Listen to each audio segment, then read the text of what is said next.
It's still a bit too cold and icy out for track and field athletes, so we turn our attention indoors for the winter, as I'm now joined by two St. Ursula state qualifiers, Kennedy Donnelly and Aubrey Massey. Ladies, thanks so much for joining me. Thanks for having us.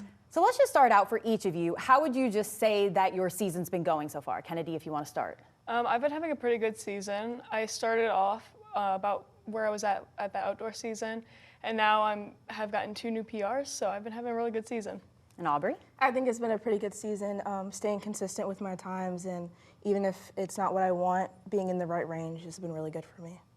Kennedy, you're throwing shot put during this indoor season, and you mentioned those 2 PRs. Just how crucial is that to be hitting those marks now with state approaching? It feels like it's super important, but it feels like it's reassuring almost that I know I can go into state feeling better about myself, about how I've been throwing and how all the work I've been putting in has been paying off.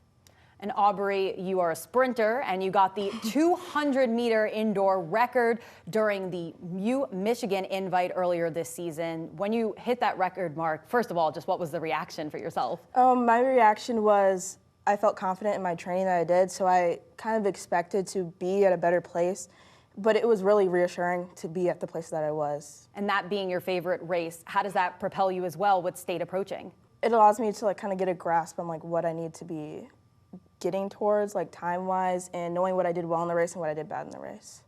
So there are about 2 weeks until state indoor will come up on March 8th. What does the training look like between now and then? Kennedy, if you want to start. Lots of lifting for me, lots of gaining a lot of new strength. That's the main thing for me. I practice about 3 times a week just throwing, and so really honing down on all of the different techniques I've been working on. So that's what I've been working on mostly this entire season, and it's just being consistent until the end of it. You know, weight training as well, and then plyometrics, and then also getting a lot of endurance work in, because that'll be really beneficial for the outdoor season as well. Always crazy to think how important endurance is with sprinters, but for the both of you, more people are probably familiar with outdoor season, given that it is the OHSAA sanctioned season here in Ohio. Just what are some differences that you guys note between indoor and outdoor season? Aubrey, if you want to start. It's definitely a little bit more competitive. You have people who are not in indoor sports that can compete outdoors, and then the track is different, going from a 200 track to a 400 track. The weather, the heat, but I would mostly say the amount of people competing during this time in the spring season. Kennedy, similar for you? Yeah, very similar. A lot of new people that we weren't seeing during indoor season, but also for throws, the weather affects it a lot. And so when you're actually outside, you can have a lot of different things that are affecting it that weren't going to happen in indoor season. Hey, and you get to add the discus. So gotta know real fast, rapid fire for each of you. Do you prefer discus or shot put? Oh, discus. That's a lot more fun.